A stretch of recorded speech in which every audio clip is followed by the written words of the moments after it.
أعوذ بالله من الشيطان الرجيم بسم الله الرحمن الرحيم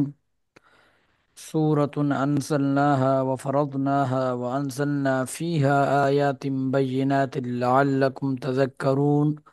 الزانية والزاني فاجلدوا كل واحد منهما 100 جلدة ولا تأخذكم بهما رأفة في دين الله إن كنتم تؤمنون بالله واليوم الآخر وليشهد عذابهما طائفة من المؤمنين۔ ماقبل سورة المؤمنون کے اندر بھی جب پہلی پہلی آیات ہم نے پڑھی تھی تو صحابہ کرام رضی اللہ تعالی عنہم اجمعین کی صفات کو بیان کیا گیا تھا، اور ان کی پاک دامنی کو جو ہے بیان کیا گیا تھا۔ اس صورت کے اندر بھی پاک دامنی کا بھی ذکر آئے گا، اور جو آدمی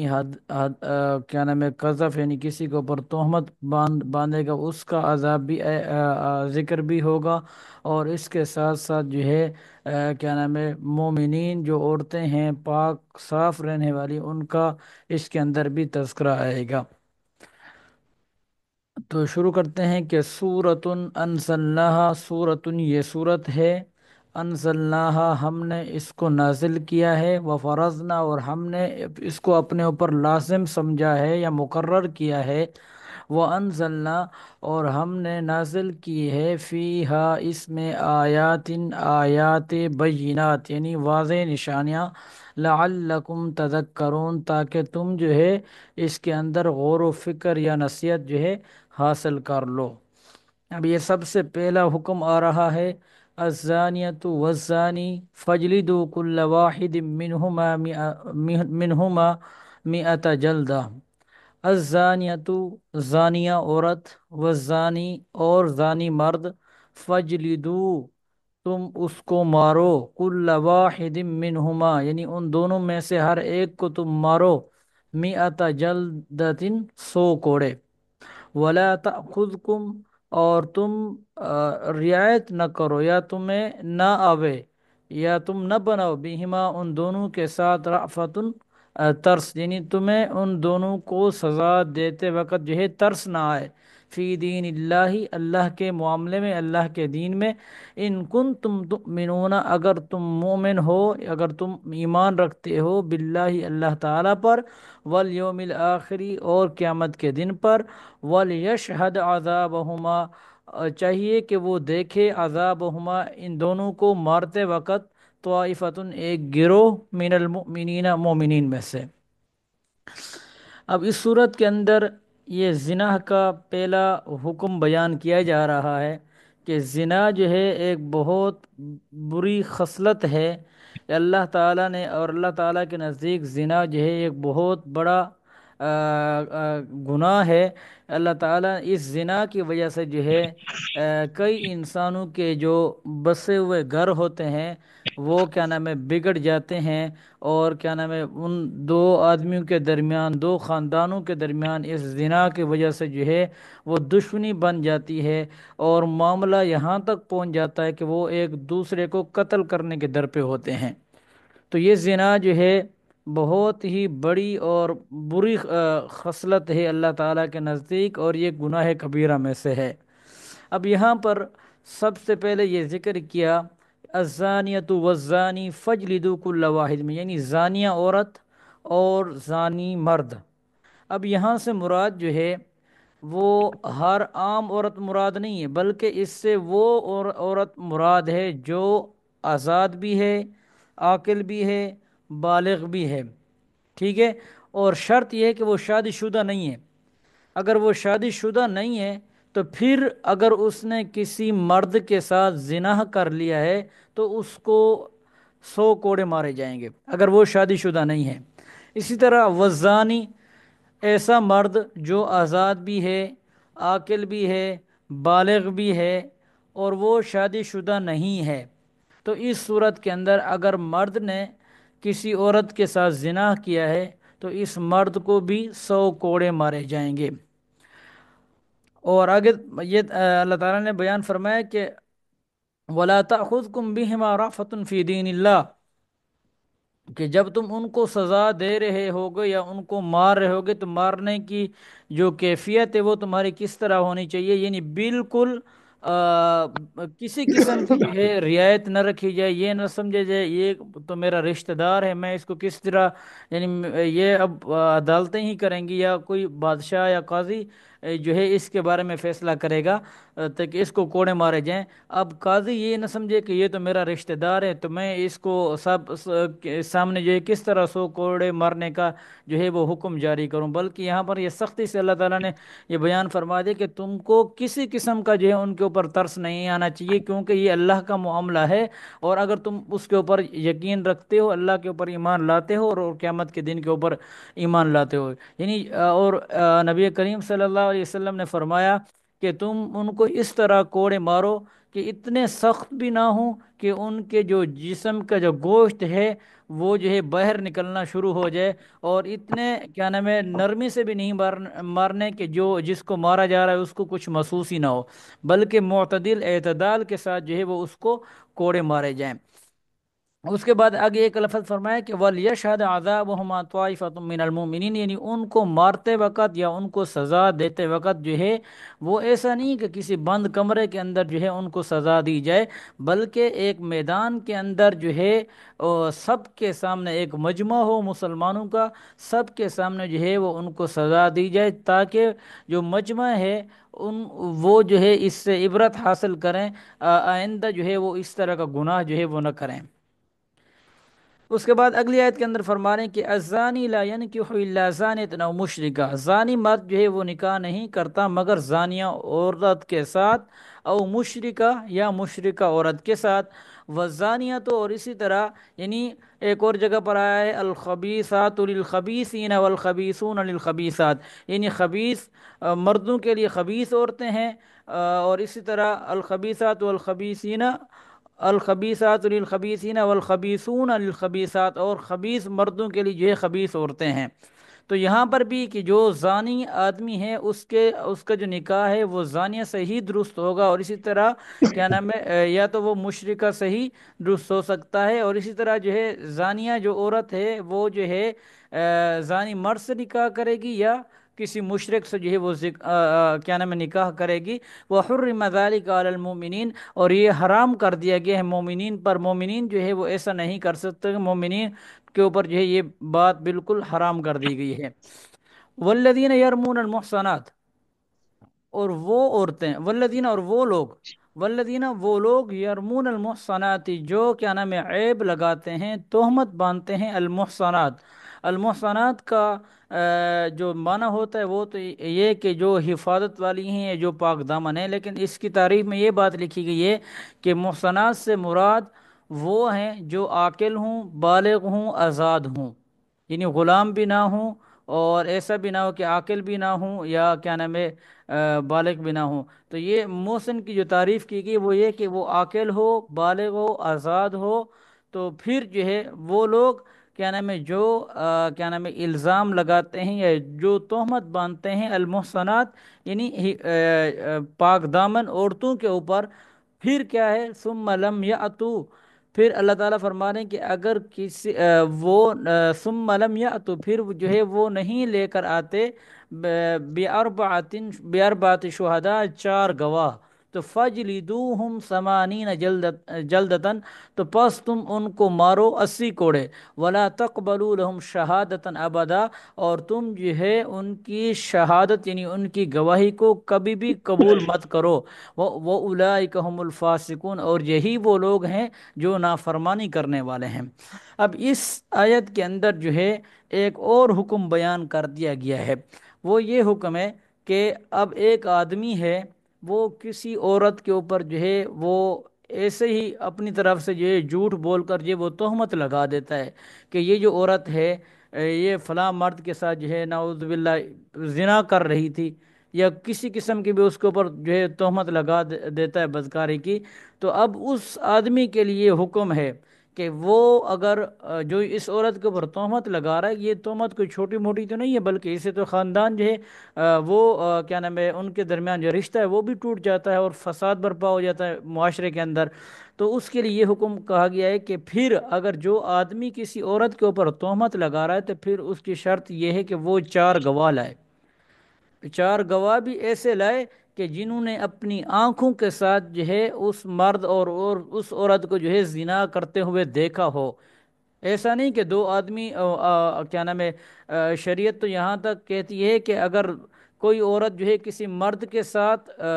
ویسے لیٹی ہوئی ہے تو وہ بھی زنا کے اندر شمار نہیں ہوگی، بلکہ یہاں پر جو چار گواہوں سے مراد ہے کہ چار گواہ وہ ہوں اور جنہوں نے بالکل اپنی آنکھوں سے جو ہے دیکھا ہو کہ مرد جو ہے وہ عورت کے ساتھ جو ہے زنا کر رہا ہے۔ تو اگر یہ آدمی جو تہمت لگانے والا ہے کسی عورت کے اوپر، اگر یہ چار گواہ نہیں لا سکتا تو فجلدوہم ثمانین جلدہ، تو پھر تم اس کو 80 کوڑے مارو، ولا تقبلوا لہم شہادتاً ابدا، اور تم جو ہے قبول نہ کرو ان کی گواہی کبھی بھی، فاولئک هم الفاسقون، اور یہی لوگ ہیں کیا نام ہے جو فاسق ہیں۔ یہی مطلب ہے اگر اسی طرح کوئی عورت جو ہے کسی مرد کے اوپر الزام لگا دیتی ہے کہ یہ مرد جو ہے فلاں عورت کے ساتھ، تو اس عورت کے لیے بھی یہی حکم ہے کہ کیا نام ہے وہ چار گواہ لے کر آئے، اگر اس کے پاس چار گواہ نہیں ہے تو پھر اس کو 80 کوڑے لگائے جائیں گے۔ جی 80 کوڑے جو ہے مرد کو لگائے جائیں گے یا اس عورت کو لگائے جائیں گے؟ جی جو تہمت لگائے گا اس کو لگائے جائیں گے۔ اگر مرد کو مرد لگائے کسی جائیں عورت گے تو اگر مرد کسی عورت پر تہمت لگا رہا ہے تو مرد کو لگائے جائیں گے، اگر شرط یہ ہے کہ اگر وہ گواہ ثابت چار گواہ نہیں لے کر آ سکتا تب، اگر وہ چار گواہ لے کر آتا ہے تو پھر مرد کو نہیں لگائے جائیں گے۔ جی ٹھیک ہے، اگر اسی طرح جو ہے کوئی عورت جو ہے کسی مرد کے اوپر تہمت جو ہے باندھتی ہے یا تہمت لگاتی ہے، تو اگر وہ چار گواہ لے کر نہیں آ سکتی تو پھر اس عورت کو لگائے جائیں گے۔ جی جی ٹھیک ہے، اچھا یہ پچھلی آیت کے اندر ایک بات رہ گئی ہے کہ یہ جو تو الزانیۃ والزانی فجلدوا کل واحد منہما مئۃ جلدہ، یہ تو غیر شادی شدہ کا حکم تھا کہ جو کیا نام ہے عاقل ہو بالغ ہو، لیکن شرط یہ کہ اس کا نکاح نہ ہوا ہو، تو اس کے لیے 100 کوڑے ہیں۔ البتہ ایک وہ جو شادی شدہ ہے تو اس کے لیے یہ حکم نہیں ہے، پھر اس کے لیے حکم یہ ہے کہ اس کو سنسار کیا جائے گا، اس کو رجم کیا جائے گا۔ رجم کا مطلب یہ ہوتا ہے کہ اس کو پتھر مار کر جو ہے وہ مارا جائے گا۔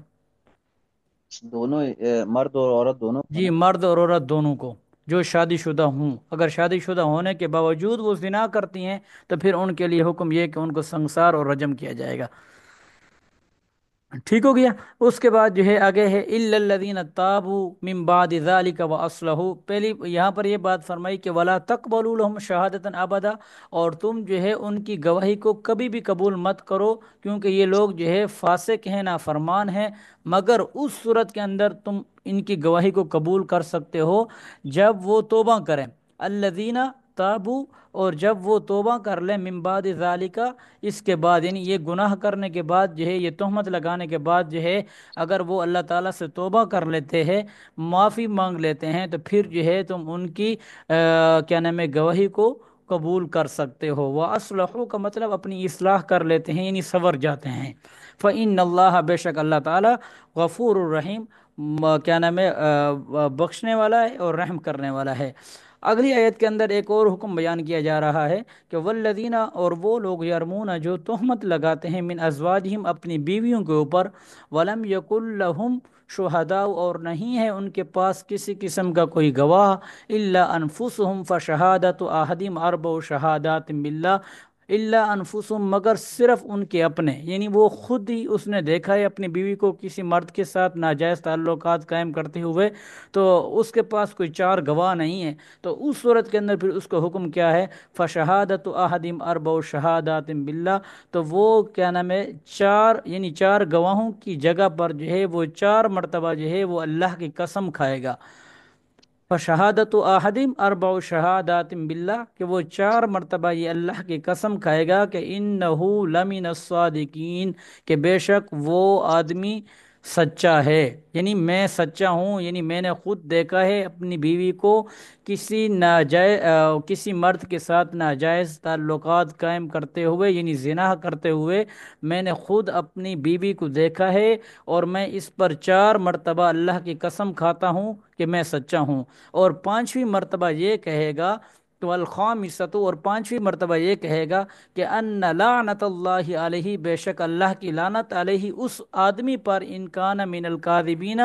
کہ اگر وہ کیا نام ہے جھوٹا ہے، یعنی اگر میں اپنی بات کے اندر جھوٹا ہوں، یعنی میں سچا نہیں ہوں، تو مجھ پر اللہ کی لعنت ہو، یعنی یہ پانچویں مرتبہ پھر یہ کیا نام ہے قسم کھائے گا۔ تو یہ جو جملہ ہے، یہ اس کو بولا جاتا ہے لیان، لیان بولا جاتا ہے، اور لیان کا مطلب یہ ہوتا ہے کہ اگر مرد جو ہے اپنی بیوی کے اوپر جو ہے تہمت لگا رہا ہے، اور وہ یہ کہتا ہے کہ میرے پاس کسی قسم کے کوئی گواہ نہیں ہے، تو اس وقت جو ہے وہ 4 مرتبہ مرد قسم کھائے گا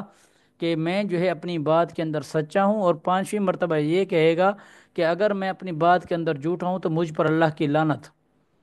اور اس کے بعد جو ہے وَيَدْرَوْ عَنْهَا الْعَذَابَ،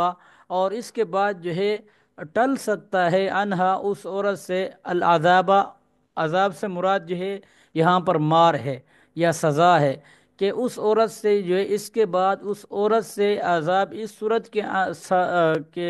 کے ساتھ ٹل سکتا ہے کہ وہ عورت یہ کہے گی، ان تشہد، کہ وہ گواہی دے گی، 4 شہادات باللہ، یعنی 4 مرتبہ جو ہے وہ عورت جو ہے اللہ کی قسم کھائے گی، اور قسم کھاتے وقت وہ یہ الفاظ استعمال کرے گی کہ انہو لمن الکاذبین، کہ بے شک وہ آدمی جھوٹا ہے، ٹھیک ہے۔ اور پانچویں مرتبہ یہ کہے گی والخامسۃ، اور پانچویں مرتبہ یہ کہے گی ان غضب اللہ علیہا، بے شک اللہ کا غضب ہو یا اللہ کی ناراضگی ہو اس عورت پر، کہ ان کان من الصادقین، اگر وہ آدمی سچا ہے، یعنی آدمی نے عورت کے اوپر الزام یا تہمت لگائی ہے کہ وہ جو ہے کسی مرد کے ساتھ ناجائز تعلقات قائم کر رہی ہے، تو پہلے اللہ تعالیٰ نے مرد کے بارے میں یہ حکم نازل فرمایا کہ مرد جو ہے وہ 4 مرتبہ قسم کھائے گا، اور پانچویں مرتبہ یہ کہے گا کہ اللہ کی لعنت تو مجھ پر اگر میں جھوٹا ہوں، اور اس کے بعد جو ہے اگر مرد نے یہ بات کہہ دی تو اس کے بعد جو ہے عورت سے پوچھا جائے گا، اور عورت نے اگر اس کا انکار کر دیا، عورت کہے گی کہ میں جو 4 مرتبہ قسم نہیں کھاتی یا میں، تو پھر اس عورت کو پکڑ لیا جائے گا، اور اگر مرد جو ہے وہ یہ قسم وغیرہ کھانے سے انکار کر دے تو پھر جو ہے مرد کو جو ہے وہ پکڑ لیا جائے گا، اور اس کی سزا وہ پیچھے جو مقرر کر دی گئی ہے کہ 80 کوڑے جو ہے وہ اس کے اوپر لگائے جائیں گے، کیونکہ اس نے جو ہے اپنی بیوی کے اوپر جو ہے کہ ایک قسم کی تہمت باندھی ہے۔ وَلَوْلَا فَضْلُ اللَّهِ عَلَيْكُمْ وَرَحْمَتُهُ وَأَنَّ اللَّهَ تَوَّابٌ حَكِيمٌ، بے شک اگر نہ ہوتا اللہ کا فضل تم پر، ورحمتہ، اور اس کی رحمت، وَأَنَّ اللَّهَ، بے شک اللہ تعالیٰ، تواب، توبہ کیا نام ہے کو قبول کرنے والا ہے، اور حکیم ان کا مطلب ہے تو حکمت والا ہے، یعنی اگر یہ لعان کا طریقہ اختیار نہ کیا ہوتا اللہ تعالیٰ نے، تو پھر یہ اگر بیوی سچی ہوتی تو وہ کیا نام ہے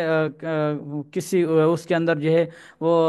الزام کے اندر جو ہے اس کو غلط سزا ہو جاتی، اور اگر اسی طرح یہ بھی تو ہو سکتا تھا کہ مرد جو ہے وہ سچ کہہ رہا اور بیوی جو ہے وہ جھوٹ بول رہی ہو، تو اس صورت کے اندر لعان کی وجہ سے جو ہے ان کا یہ جھوٹ وغیرہ جو ہے وہ بالکل ختم ہو جائے گا، اور باقی حق اور سچ کے مطابق جو ہے ان کو سزا دی جائے گی۔ اچھا، یہ جو اگلی آیات ہیں، ان الذین جاؤوا بالافک عصبۃ منکم، اس کا شان نزول ہے یہ تقریباً 2 رکوع آگے، یہ یہاں سے جو شروع ہو رہا ہے، اور یہ تقریباً آگے 18 آیتیں بنتی ہیں، یہ 2 رکوع، یعنی یہاں تک، یہ 26 نمبر آیت تک۔ تو یہ جو آیات ہیں یہ نازل ہوئی ہیں حضرت عائشہ رضی اللہ تعالی عنہا کی پاک دامنی کے اندر، عفت کے بارے میں جو ہے یہ والی آیات نازل ہوئی ہیں۔ اب وہ میں اس کا شان نزول یا پس منظر جو ہے وہ میں آپ کو بیان کر دیتا ہوں، سنا دیتا ہوں، تو آپ ذرا اس کا نوٹ کر لینا بعد میں، اور یہ ریکارڈنگ کے اندر جو سن لینا، اتنا ٹائم نہیں ہے کہ اس کو لکھوایا جائے۔ اچھا، واقعہ عفق اس طرح ہے کہ حضرت عائشہ رضی اللہ تعالی عنہا ایک غزوے کے اندر، اس غزوے کا نام ہے غزوہ بنی المستلق، غزوہ بنی المستلق یہ اس غزوے کا نام ہے، غزوہ کہتے اس کو جس میں نبی کریم صلی اللہ علیہ وسلم نے بذات خود شرکت کی ہو، یعنی اس جنگ کے اندر خود نبی کریم صلی اللہ علیہ وسلم گئے ہوں اور شرکت کی ہو۔ تو غزوہ بنی المستلق جو ہے، آپ صلی اللہ علیہ وسلم نے اس کے اندر شرکت کی، اور یہ واقعہ ہے 6 ہجری کا، یعنی ہجرت کے 6 سال بعد یہ واقعہ پیش آیا۔ تو اس غزوے کے اندر جو ہے حضرت عائشہ رضی اللہ تعالی عنہا آپ صلی اللہ علیہ وسلم کے ساتھ تھیں۔ حضرت عائشہ رضی اللہ تعالی عنہا جو ہے وہ پتلی سی تھیں، اور ان کا جو ہے اتنا وزن جو ہے وہ نہیں تھا۔ تو وہ چونکہ 6 ہجری کے اندر جو ہے پردے کے احکام جو ہے وہ نازل ہو چکے تھے، تو حضرت عائشہ رضی اللہ تعالی عنہا جب بھی اس اونٹ پر سواری کرتی تھیں تو وہ ایک قسم کی ہودج کہتے ہیں اس کو، جو اونٹ کے اوپر رکھی جاتی تھی، اور وہ جو عورتیں جو ہیں وہ اس کے اندر ہوتی تھیں۔ تو حضرت عائشہ رضی اللہ تعالی عنہا بھی اس اپنی ہودج کے اندر بیٹھ جاتی تھی، اور اوپر سے جو اس وقت اس کو بند کرنے کا جو دروازہ ہوگا یا جو بھی ہوگا، تو وہ کیا نام ہے بند کیا جاتا تھا، اور اس کے بعد جو ہے اس کو زمین سے اٹھا کر اونٹ کے اوپر جو ہے وہ لاد دیا جاتا تھا، اور اسی طرح جو ہے قافلے جو ہے وہ سفر کرتے تھے۔ تو غزوے سے واپسی جب مدینہ کی طرف جو ہے حضرت عائشہ رضی اللہ تعالی عنہا جو ہے قافلے کے ساتھ آ رہی تھیں، اور ایک جگہ کے اوپر جو ہے انہوں نے پڑاؤ ڈالا۔ پڑاؤ ڈالنا کا مطلب ہے رکے، وہاں پر ٹھہرے، کچھ دیر آرام کیا۔ تو رات کے آخری حصے میں یہ اعلان ہوا کہ قافلہ جو ہے وہ واپس جا رہا ہے، یعنی مدینے کی طرف جو ہے جانے لگا ہے۔ جس کی کوئی چیز باہر رہتی ہے تو وہ جو ہے جلدی جلدی سے سنبھال لے اور تیاری کرے، قافلہ جو ہے وہ چلنے والا ہے۔ تو حضرت عائشہ رضی اللہ تعالی عنہا جو ہے ان کو کیا نام ہے قضاء حاجت تھی، تو وہ جو ہے جلدی جلدی اپنی ہودج سے نکلیں، اور وہ قضاء حاجت کے لیے ساتھ کسی جنگل میں چلی گئیں۔ تو جب وہ کسی جنگل کے اندر گئیں تو وہاں پر نا ان کا ہار جو تھا وہ ٹوٹ گیا۔ تو وہ اپنے ہار کو اٹھانے کی قضاء حاجت کرنے کے بعد جب وہ اٹھ رہی تھی یا جب جیسے بھی تھا، تو ان کا ہار وہاں پر ٹوٹا ہے۔ تو وہ اپنے ہار کا ایک ایک دانہ جو ہے چنتے ہوئے، ان کو وہاں پر تھوڑا سا ٹائم لگ گیا۔ اور اسی صورت کے اندر جو ہے یہاں سے صحابہ کرام رضی اللہ تعالی عنہم اجمعین نے، چونکہ حضرت عائشہ پتلی سی تھیں، انہوں نے وہ ہودج جو ہے، یہ محسوس نہیں ہوا کہ ہودج کے اندر کوئی ہے یا نہیں، انہوں نے کہا کہ یہ ہودج کے اندر ہوں گی، چونکہ ان کا تو اتنا وزن ہی نہیں ہے، تو انہوں نے وہ ہودج جو ہے وہ اٹھا کر اونٹ پر رکھ دی۔ اور حضرت عائشہ رضی اللہ تعالی عنہا تو وہ ادھر ہار کے دانے چن رہی ہیں، تو ادھر سے قافلہ جو یہ چل پڑا مدینے کی طرف۔ اب یہ جو مدینے کے قریب پہنچے تو تھوڑی کہاں کہیں پر پڑاؤ ڈالا، تو دیکھا تو حضرت عائشہ رضی اللہ تعالی عنہ وہاں پر موجود نہیں ہے۔ تو اس کے بعد جو ہے یہ ایسا ہوتا تھا کہ جب بھی قافلہ چلا جاتا تھا تو اس کے پیچھے آپ صلی اللہ علیہ وسلم ایک آدمی جو ہے وہ مقرر کر دیتے تھے، ایک صحابی، کہ ہو سکتا ہے کہ قافلے نے جہاں پر پڑاؤ ڈالا ہو تو قافلے کی کوئی چیز وغیرہ رہ گئی ہو، تو وہ جو پیچھے آنے والا آدمی ہوتا تو وہ جو ہے اس چیز کو جو ہے وہ اٹھاتا اور اپنے پاس محفوظ کر لیتا۔ جب وہ مدینے پہنچتے تو وہ ان کو چیز واپس کر دیتا۔ تو اب حضرت صفوان، یہ ایک صحابی ہیں، حضرت صفوان بن معطل صحابی ہیں۔ اچھا ایسا ہوا کہ پھر حضرت عائشہ رضی اللہ تعالی عنہا نے اپنا ہار کے وہ اٹھائے دانے، اور وہ آ کر اسی جگہ پر جو ہے وہ لیٹ گئیں۔ یہ نہیں کہ میرے سے قافلہ چلا گیا اور میں جو ہے اب ان کے پیچھے بھاگوں، بلکہ انہوں نے سمجھداری کے ساتھ جو ہے وہ اسی جگہ پر جو ہے وہ لیٹ گئیں۔ اب پیچھے حضرت صفوان بن معطل رضی اللہ تعالیٰ عنہ یہ پیچھے آ رہے تھے، اور ابھی تک صبح صبح ہوئی تھی، یعنی صبح کی نماز، سورج طلوع بھی نہیں ہوا تھا۔ تو انہوں نے دیکھا کہ ادھر کوئی آدمی سو رہا ہے۔ تو وہ جب قریب آئے تو انہوں نے پہچان لیا کہ یہ تو حضرت عائشہ ہیں۔ وہ پہچانا اس طرح کہ کیا نام ہے، یہ پردے کے احکام نازل ہونے سے پہلے انہوں نے حضرت عائشہ رضی اللہ عنہا کو دیکھا تھا۔ تو جب انہوں نے ان کو دیکھا تو انہوں نے کہا انا للہ و انا الیہ راجعون۔ تو جیسے انہوں نے یہ الفاظ کہے تو حضرت عائشہ کی آنکھ لگی ہوئی تھی، وہ فوراً جاگ گئی، اور انہوں نے فوراً پردہ کیا، اور پردہ کرنے کے بعد جو ہے انہوں نے جو ہے ان کو اپنے اونٹ پر بٹھایا، اور خود جو ہے اونٹ کی جو نکیل تھی وہ پکڑ کر مدینے کی طرف روانہ ہوئے۔ اب ادھر سے پیچھے شور شرابہ مچ گیا ہے کہ حضرت آپ صلی اللہ علیہ وسلم کی بیوی یعنی حضرت عائشہ کے بارے میں جو منافقین ہیں انہوں نے بہتان لگانا شروع کر دیے کہ یہ پتہ نہیں کہاں چلی گئی ہوگی۔ تو اسی اسنا کے اندر یہ باتیں چلی رہی تھیں کہ ادھر سے دیکھا تو حضرت صفوان بن معطل جو ہے وہ اونٹ کی لگام نکیل پکڑے ہوئے جو ہے کسی کو اوپر لادے ہوئے جو ہے وہ آ رہے ہیں۔ تو جب دیکھا تو وہ تو حضرت عائشہ رضی اللہ عنہا تھی۔ تو یہ عبداللہ بن ابی جو منافقین کا سردار تھا، اور اس کے ساتھ جو ہے کچھ اور لوگ جو ہے یہ تہمت جو ہے انہوں نے لگانا شروع کر دی کہ انہوں نے نعوذ باللہ کوئی ناجائز تعلقات قائم کیے ہوں گے، اس طرح کی جو غلط تہمت جو ہے انہوں نے لگانا شروع کر دی۔ اور اسی کے اندر جو ہے تین صحابہ کرام رضی اللہ تعالی عنہم اجمعین بھی انہی کی باتوں کے اندر آگے، اور وہ بھی ان کے ساتھ مل گئے۔ وہ ان میں سے ایک تھے حضرت حسان رضی اللہ تعالی عنہ، اور دوسری تھی حضرت مستہ رضی اللہ تعالی عنہ، اور عنہ، اور تیسرے تھی حضرت حمنہ رضی اللہ تعالی عنہ۔ تو یہ جو ہے دو مرد تھے اور ایک عورت تھی۔ تو ان تینوں نے بھی انہی کی باتوں کے اندر آ کر ان کے منہ سے بھی ایسے کلمات نکل گئے کہ جس طرح بہتان جو ہے انہوں نے لگایا ہو۔ تو انہوں نے تو بعد میں معافی مانگی تھی، اور معافی کی صورت کے اندر جو ہے نبی کریم صلی اللہ علیہ وسلم نے ان کے اوپر حد جاری کی تھی، یعنی 80 کوڑے جو ہے ان کے اوپر لگائے تھے کہ انہوں نے جو سنی سنی باتوں کے اوپر اب عمل کیوں کیا، بلکہ یہ تحقیق کر لیتی پھر جو ہے یہ کہتے ہیں۔ تو یہ سارا واقعہ جو ہے اللہ تعالیٰ نے، اچھا اسی صورت کے اندر جو ہے یہ ایک مہینہ تقریباً گزر گیا ہے۔ پہلے آپ صلی اللہ علیہ وسلم گھر آتے تھے اور اپنی بیوی حضرت عائشہ کے ساتھ گپ شپ جس طرح ہوتی ہے میاں بیوی کے ساتھ تو وہ لگاتے تھے، لیکن اسی صورت کے اندر جو ہے حضرت آپ صلی اللہ علیہ وسلم پورا مہینہ جو ہے وہ کیا نام ہے آتے تھے، بس چپ کر کے بیٹھ جاتے تھے، کیونکہ حضرت عائشہ رضی اللہ عنہ کے اس بات کا معلوم نہیں تھا کہ یہ جو میرے پیچھے جو ہے کیا نام ہے اتنی باتیں ہو رہی ہیں مدینے کے اندر، بلکہ انہوں نے جو ہے یہ معلوم نہیں تھا، بلکہ جب ان کو بخار ہوا تو وہ اپنے